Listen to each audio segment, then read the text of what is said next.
Welcome back, boys and girls.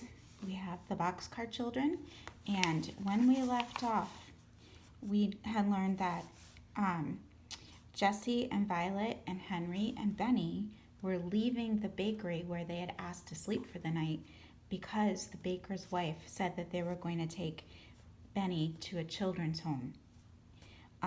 So let's continue on with Chapter 2, and it's called Night is Turned to Day. Soon the children left the town and came to a road. The big yellow moon was out, and they could see the road very well. "We must walk fast," said Henry. "I hope the baker and his wife don't wake up and find us gone." They walked down the road as fast as they could. "How far can you carry Benny?" asked Violet. "Oh, I can carry him a long way," replied Henry. And here they are. So Henry is definitely the older brother, and Benny's the youngest, and then we have Jesse and Violet. But Jesse said, "I think we could go faster if we woke him up now. We could take his hands and help him along." Henry stopped and put Benny down. "Come, Benny," he said, "you must wake up and walk now." "Go away," said Benny. "Let me try," said Violet. "Now, Benny, you can play that you are a little brown bear and are running away to find a nice warm bed. Henry and Jesse will help you, and we'll find a bed." Benny liked being a little brown bear, and he woke up and opened his eyes. Henry and Jesse took his hands, and they all went on again. They passed some farmhouses, but the houses were dark and quiet. The children did not see anyone. They walked and walked for a long time. Then the red sun began to come up. "We must find a place to sleep," said Jesse. "I'm so tired." Little Benny was asleep, and Henry was carrying him again. The other children began to look for a place.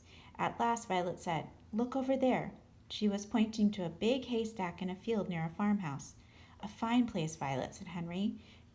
"See what a big haystack it is?"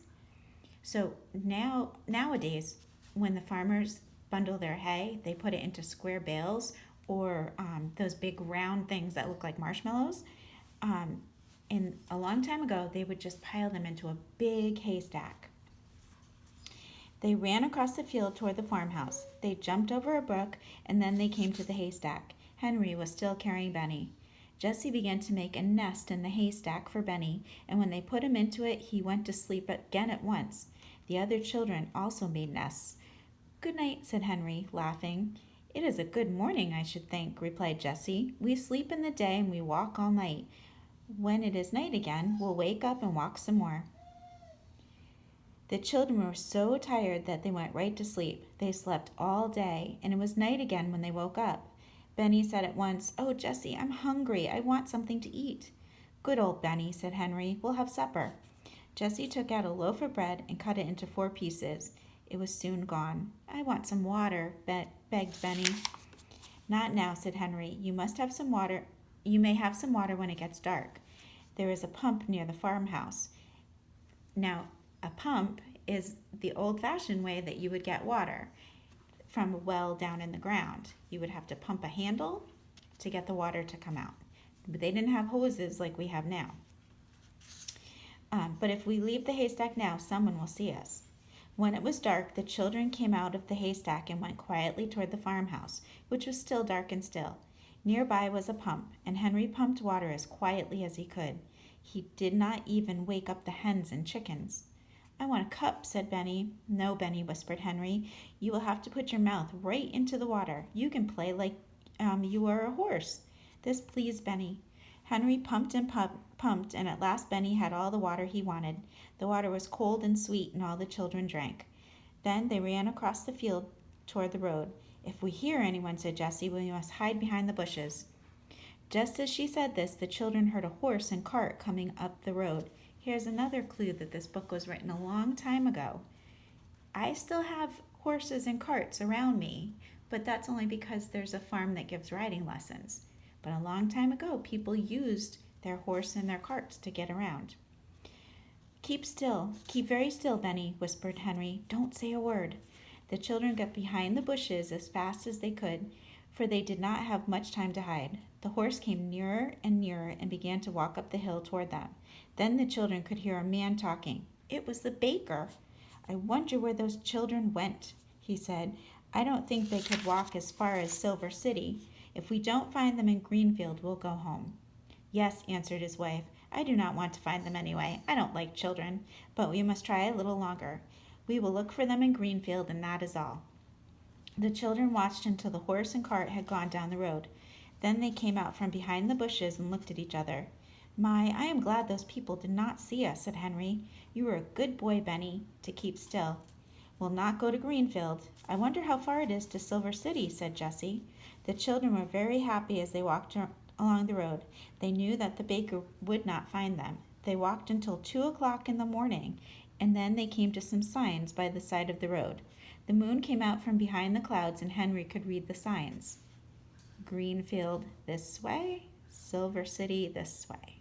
I wonder which way they're going to go. "One sign says that Greenfield is this way," he said. "The other sign points to Silver City. We don't want to go to Greenfield. Let's take the other road to Silver City." They walked for a long time, but they did not see anyone. "Not many children come this way, I guess," said Henry. "But that is all the better." "Listen," said Benny suddenly. "I hear something." "Listen," said Violet. I'm wondering what they're hearing. I hope it's not the baker and his wife. The children stood still and listened, and they could hear water running. "I want a drink of water, Henry," said Benny. "Well, let's go on," said Henry, "and see where the water is. I'd like a drink too." Soon the children saw a drinking fountain by the side of the road. "Oh, what a fine fountain this is," said Henry, running toward it. "See the place for people to drink up high, and a place in the middle for horses, and one for dogs down below." That's a pretty neat thing. We don't have those anymore. We have fountains for people, but we don't have them for horses and for dogs very often. All the children drank some cold water. Now I want to go to bed," said Benny. Jessie laughed. "You can go to bed very soon." Henry was looking down a little side road, which had grass growing in the middle of it. "Come," he said, "this road goes into the woods. We can sleep in the woods." "This is a good place," said Jessie, as they walked along. "It is far away from people. You can tell that by the grass in the road. And it will be near the drinking fountain," said Violet. "That's right," said Henry. "You think of everything, Violet." "It is almost morning," remarked Jessie. "And how hot it is. I wonder what season it is." They're able to sleep outside at night, and they haven't said anything about going to school. So I wonder what season it could be. "I am glad it is hot," said Henry, "for we must sleep on the ground. Let's find some pine needles for beds." The children went into the woods and soon made four beds of pine needles. "I hope it's not going to rain," said Jessie as she lay down. Then she looked up at the sky. "It looks like rain, for the moon has gone behind the clouds." She shut her eyes and did not open them again for a long time. More clouds rolled across the sky, and the wind began to blow.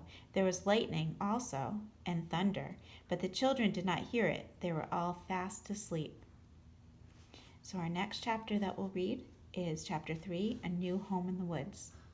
I hope you're enjoying this book, boys and girls, and I hope you're learning a little bit about life a long time ago. There are some things that are very different than what we have today. So share some things that you've learned about the characters and a little bit about how things were around here a long time ago. Share them with someone today in your family. Have a good day.